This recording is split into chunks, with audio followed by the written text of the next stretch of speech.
미드나 영어 뉴스 보다 보면 진짜 자주 나오는 단어 두 개가 있죠. 바로 멀더랑 허미사이드인데요. 둘 다 뭐 누가 죽었다는 뜻인 것 같긴 한데 그래서 뭐가 다른 거지? 하고 헷갈릴 때가 많으셨을 거예요. 근데 이 둘의 진짜 차이점을 딱 알잖아요. 그럼 드라마나 뉴스가 와, 훨씬 더 재밌게 보입니다. 오늘 제가 그 차이점 아주 명확하게 설명해 드릴게요. 네, 맞아요. 머더냐, 호미사이드냐, 도대체 뭐가 다른 거냐? 범죄 드라마 볼 때마다 우리를 은근히 괴롭혔던 이 두 단어 있잖아요. 오늘 그 차이점을 한번 속 시원하게 파헤쳐 보겠습니다. 자, 준비되셨죠? 그럼 바로 시작해 볼게요. 자, 이 두 단어의 관계를 제대로 이해하려면요. 먼저 좀 더 큰 그림부터 봐야 돼요. 더 넓고 모든 걸 포함하는 개념부터 시작해야 한다는 거죠. 그게 뭐냐? 바로 호미사이드입니다. 호미사이드는요, 그냥 아주 객관적이고 뭐랄까 감정이 싹 빠진 중립적인 법률 용어라고 생각하시면 딱 맞아요. 그러니까 어떤 사람이 다른 사람 때문에 죽었다. 그러면 그 이유가 뭐든 상황이 어떻든 상관없이 일단 호미사이드라는 큰 바구니 담는 거예요. 그래서 경찰이나 기자들이 사건 초기에 아직 뭐가 뭔지 정확히 밝혀지지 않았을 때 굉장히 신중하게 사용하는 단어가 바로 이거죠. 이게 진짜 중요한 포인트예요. 호미사이드라고 해서 무조건 범죄는 아니라는 거. 예를 들어서 나를 지키기 위한 정당 방위 있잖아요. 이걸 영어로 justifiable homicide라고 하거든요. 말 그대로 정당한 호미사이드라는 뜻이죠. 이런 합법적인 경우나 아니면 그냥 안타까운 사고 같은 것도 전부 호미사이드라는 범주 안에 들어가는 겁니다.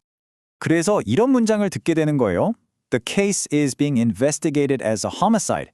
뉴스 초반에 정말 많이 나오죠? 이게 무슨 뜻이냐면 일단 사람이 죽은 건 맞습니다. 하지만 이게 고의적인 건지 사고인지는 아직 모르니까 지금부터 원인을 조사 시작하겠습니다. 바로 이런 의미인 거죠. 자, 이제 homicide라는 이 커다란 바구니가 뭔지 감이 좀 잡히셨죠?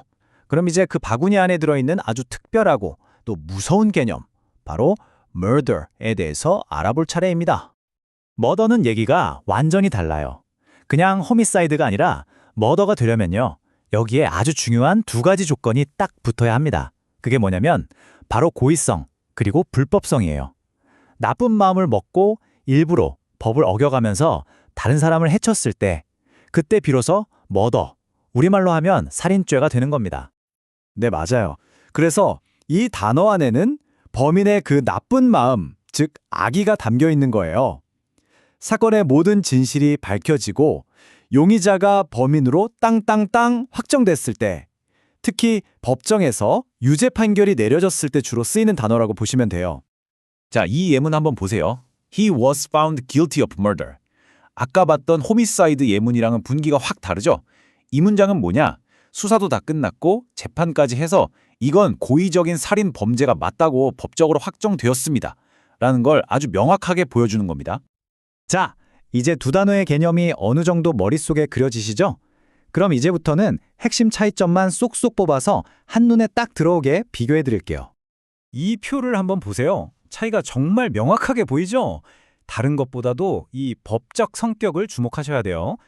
호미사이드는 그냥 중립적인 행위 자체를 말하는 거고요. 반면에 머더는 유죄 판결까지 받은 명백한 범죄를 가리키는 거죠. 사실 이것만 제대로 기억하셔도 오늘 내용은 거의 다 이해하신 거예요. 그래서 이런 말이 나오는 겁니다. 모든 머더는 호미사이드에 포함돼요. 하지만 모든 호미사이드가 머더인 건 아니죠. 어때요? 이렇게 생각하니까 관계가 아주 간단하고 명확해지지 않나요? 머더는 호미사이드라는 큰 집합 안에 있는 하나의 부분 집합일 뿐인 거예요. 자, 여기까지 들으시면 이런 생각이 드실 수도 있어요. 아니, 그래서 이 미묘한 단어 차이 아는 게 뭐 그렇게 중요한가 하고요. 근데요, 이게 생각보다 중요합니다. 이 작은 차이를 아는 게 여러분이 드라마나 뉴스를 보는 창을 훨씬 더 선명하게 만들어주거든요. 생각해보세요. 이제 여러분이 좋아하는 범죄 드라마에서 형사가 It's a homicide 라고 말하는 거랑 It's a murder 라고 말하는 거랑 그 느낌이 완전 다르게 들리실 거예요. 아, 지금은 그냥 사건 발생 자체를 말하는 거구나. 아니면 와, 이건 의도적인 범죄라고 확신하는구나. 이런 식으로 그게 긴장감이 난 전개 방향을 더 깊이 이해하게 되는 거죠. 뉴스에서도 마찬가지고요. 자, 오늘 내용이 좀 복잡했다면 다른 거 다 잊어버리셔도 돼요. 딱 이 한 문장만 기억하세요. 허미사이드는 사건을 묘사하는 단어고 murder는 범죄를 규정하는 단어다. 이게 바로 오늘의 핵심 요약입니다. 이제 여러분은 미드나 영어 뉴스에서 이 두 단어를 들었을 때, 아, 이 사건이 지금 어느 정도 진행됐구나 하는 걸 정확하게 캐치하실 수 있을 겁니다. 정말 작은 단어 차이가 사건의 큰 그림을 보여주는 거죠. 그런데 혹시 맨스머러라는 단어도 들어보신 적 있으세요? 그건 또 머더랑은 어떻게 다른 걸까요? 와, 이건 또 다른 얘기가 되겠네요. 어쩌면 다음번에 다뤄볼 주제가 될 수도 있겠습니다.